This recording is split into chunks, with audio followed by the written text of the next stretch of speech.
The squire went to Bristol to outfit a ship and get us ready to go to sea, and it took longer than he thought. The doctor had to go to London to seek a physician to take over his practice, and I stayed at the squire's house with Tom Redruth, his loyal gamekeeper. I spent all of my time brooding over the map, and I was full of sea dreams and anticipations of strange islands. But I never imagined anything as strange and tragic as what our actual adventures would be. After I'd spent many weeks daydreaming by the fire, Tom came to me and said, "This letter arrived. It's addressed to Dr. Livesey, but says to be opened in his absence by Tom Redruth or young Hawkins. I can only read print, so you read it." I opened the letter and read aloud, Old Anchor Inn, Bristol, March 1st, 1746. Dear Livesey, I don't know whether you are at home or in London, so I'm sending this letter to both places. The ship is ready, and you won't believe how sweet she is. A child could sail her. Her name is Hispaniola, and my old friend Blandley purchased her for a trifle and worked hard to get her ready for us. So did everyone in Bristol, as soon as they got wind of what we'd be searching for. Treasure, I mean. Oh, Dr. Livesey won't like that, I commented. He told the squire not to talk about the treasure. He can talk if he wants. He's the squire, Tom grumbled. I gave up any more attempts at commentary and continued to read. Finding a crew was difficult. I needed about 20 men, and I had a devil of a time finding even half a dozen. But then the most remarkable luck brought me the very man I required.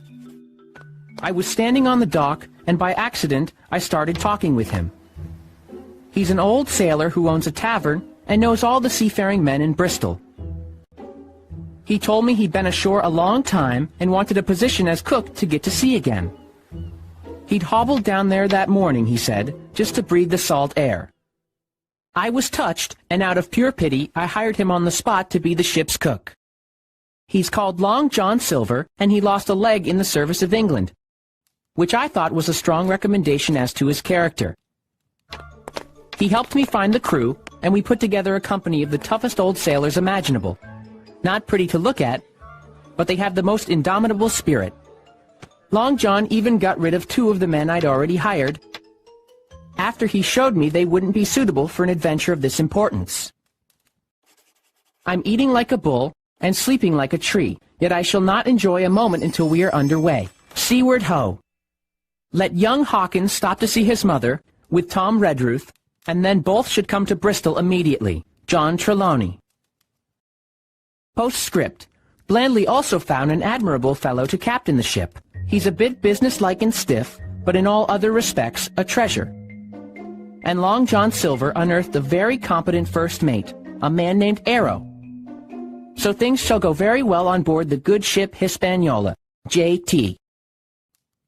Hooray! I shouted, gleeful to be starting our adventure, even if I did have to travel with a grumpy old man like Tom Redruth. The next day, after dinner, I said goodbye to Mother, and the cove where I'd lived since I was born, and the dear old Admiral Benbow. Within minutes, Tom Redruth and I turned a corner in the road, and my home was out of sight. A stagecoach picked us up at dusk, and I dozed the whole way. When I opened my eyes, it was morning, and we were in a bustling city. Where are we? I asked. Bristol, Tom said. Get out. Mr. Trelawney was rooming at an inn down by the docks to supervise the work being done on the ship. Tom and I started walking to the inn, and on the way, we saw a great multitude of ships of all sizes and from all nations. On one ship, sailors were singing at their work, and on another, men were aloft, high up on ropes that seemed no thicker than a spider's thread. I can't believe I'm going to sea, to an unknown island, on a ship with singing seamen, I said excitedly to Tom. Suddenly, we came to the inn and met Squire Trelawney, who was all dressed up like an admiral. "Here you are!" he cried. "The doctor came last night. Bravo! The ship's company is complete." Oh, sir, I cried. When do we sail? "Sail?" He said with a laugh. We sail tomorrow.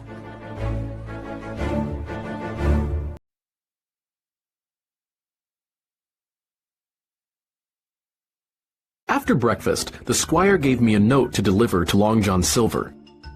He runs a tavern called the Spyglass. Trelawney said. Follow the docks until you see a sign with a telescope on it. I set off and picked my way through people and carts until I found the place, a bright little tavern with crisp red curtains. In spite of clouds of tobacco smoke, I could clearly see the customers inside the room, and most of them were loud, seafaring men. As I stood in the door, a man came out of a side room, and I was sure he must be Long John. His left leg was cut off close to the hip, and under his left shoulder was a crutch that he managed with wonderful skill. He was tall and strong, with a face as big as a ham, plain and pale, but intelligent. He whistled as he moved about the tables, and had a merry word for his favorite guests. From the very first mention of Long John in Squire Trelawney's letter, I feared he would be the evil one-legged sailor the captain had warned me about. But one look at the man before me was enough. I'd seen the captain, Black Dog, and Blind Pew, and I believed I knew what a pirate looked like. This one-legged tavern owner was very different. He was clean and pleasant-tempered. I walked up to him. Mr. Silver, sir? I asked, holding out the note. Yes, my lad, he said. And who are you? Then he saw the squire's letter. Oh, he said quite loud. You're our new cabin boy. Pleased to meet you. He took my hand in his large, firm grasp. Just then, a customer rose suddenly and made for the door, and I recognized him right away. It was the greasy-faced man missing 2 fingers who had come to the Admiral Benbow. No! I cried. Stop him! It's Black Dog! I don't care who he is, said Long John. But if he hasn't paid his bill, Harry, run and catch him. A man nearest the door leaped up and started in pursuit. Who did you say he was? Long John asked. Black what? Dog, sir, said I. Didn't Mr. Trelawney tell you about the pirates? He was one of them. My suspicions were thoroughly reawakened on finding Black Dog at the Spyglass. Despite what Long John said, and I watched the one-legged man narrowly. Long John was too clever for me, however, and by the time Harry came back, out of breath, I would have sworn that Long John was innocent of conspiring to break the law with any villainous character. The fellow was so convincing as he acted out his lie that any policeman would have believed Long John and Black Dog were strangers to each other. I'm sorry, Harry gasped. I lost him in a crowd. You are a worthless swab, Long John yelled. He scolded him with a furious intensity. What's Captain Trelawney to think? He said. This pirate was sitting in my own tavern drinking my own rum, and you let him give us the slip. He turned to me. Now, Hawkins, you're a lad, but you're as smart as a fox. I saw that when you first came in. What could I do with this old wooden crutch I hobble on? When I was young, I would have asked the man his purpose here immediately, but now... And then, all of a sudden, his jaw dropped, as though he'd remembered something. His bill! He burst out. 3 glasses of rum. Why, shiver my timbers. He owes me a lot of money. Finally, he plopped down on a nearby bench and burst into laughter, making me laugh too. You and I should get on well, Hawkins, he said. But come with me now. We'll go see Captain Trelawney and report this whole incident. Mind you, this is serious, and neither you nor I will look very good in his eyes. Certainly we won't look very smart. As we walked to the inn, Long John told me about all the ships we passed, explaining the work that was being done on them and the cargo they carried. It was then I decided he would be one of the best possible shipmates I could ever sail with. When we arrived, Squire Trelawney and Dr. Livesey were seated together. and Long John told the story from beginning to end with great spirit and perfect truth. That's how it was now, wasn't it, Hawkins? He said, and I nodded.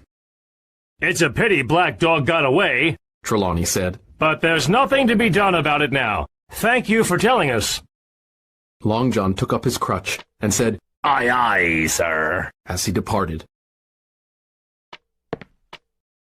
Well, Squire, Dr. Livesey said, as a general rule, I don't put much faith in your judgments of character, but Silver suits me. He's a fine person. Trelawney declared. And now, The doctor said, may we go on board? Of course. Trelawney said. Get your hat. We'll see the ship.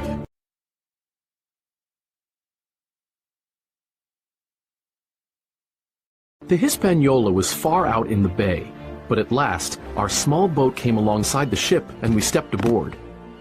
The first mate, Mr. Arrow, a brown old sailor with earrings in his ears, saluted us, and the squire greeted him like an old friend.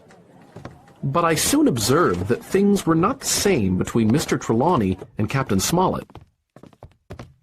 We'd hardly gone below deck and entered the captain's cabin when the captain himself came in and angrily shut the door behind him. Captain Smollett, all is well, I hope? Squire Trelawney said. Well, sir, The captain said. I'll be frank. I don't like this voyage, I don't like the men, and I don't like my first mate. Perhaps, sir, you don't like the ship. The squire asked angrily. I can't say that, as I haven't tried her. The captain replied. I guess you don't like your employer either. The squire shot back. Seeing a fight brewing, Dr. Livesey cut in. Calm down, gentlemen. Questions like that can only produce ill feelings, Squire, He said. Captain, I'd like an explanation. Why don't you like this voyage? I've just learned we're going after treasure. Heard it from my own crew. The captain said. Searching for buried treasure can be dangerous, especially when the reason for the voyage is kept secret from the captain, Mr. Trelawney. What are you suggesting, sir? Trelawney asked indignantly. There's been too much talk. The captain said. I don't believe either of you know what we're facing, but I'll tell you what I think will happen. It'll come down to life or death, and a narrow escape if we're lucky. We are not as ignorant as you believe. Dr. Livesey said. You say you don't like the crew. Aren't they good seamen? I should have been allowed to choose my own crew, sir. Captain Smollett replied. Perhaps my friend should have included you in the hiring, Said the doctor. but the squire did not mean to overstep his authority. You don't like Mr. Arrow. I don't, sir. I believe he's a good seaman, but he's too chummy with the men. A first mate should behave with authority. Mr. Arrow acts as if he's one of the crew. Tell us what you want, Captain. The doctor said. If you're determined to go on this voyage, Smollett said. then all the gunpowder and arms must be stored under my cabin. Second, I want to move your berths right beside my cabin. Anything else? Asked the squire. There's been too much blabbing. Said the captain. Far too much. The doctor agreed. I've heard you have a map of an island, with crosses that show where the treasure is. The captain said. And then he named the exact latitude and longitude of the island. I never told a soul. Squire Trelawney cried. The crew knows all about the island, sir. Said the captain. Livesey, you or Hawkins must have said something. The squire said. It doesn't matter who. Replied the doctor. Well, gentlemen, The captain said. I don't know who has this map, but keep it secret, even from me and Mr. Arrow. Otherwise, I will resign. You fear a mutiny. The doctor said. That's the reason you want all of us and the guns in the stern of the ship. I wouldn't go to sea if I had evidence of a possible mutiny. Captain Smollett said. No captain would do that. But I am responsible for the life of everyone on board. So I'm asking you to take certain precautions, or let me resign. That's all. I will do as you desire, Said the squire. but I don't like your attitude very much. I don't care what you think, sir, The captain said. but I must do my duty. And with that, he left. Trelawney, The doctor said. I believe you've managed to get 2 honest men on board with you. That man and Long John.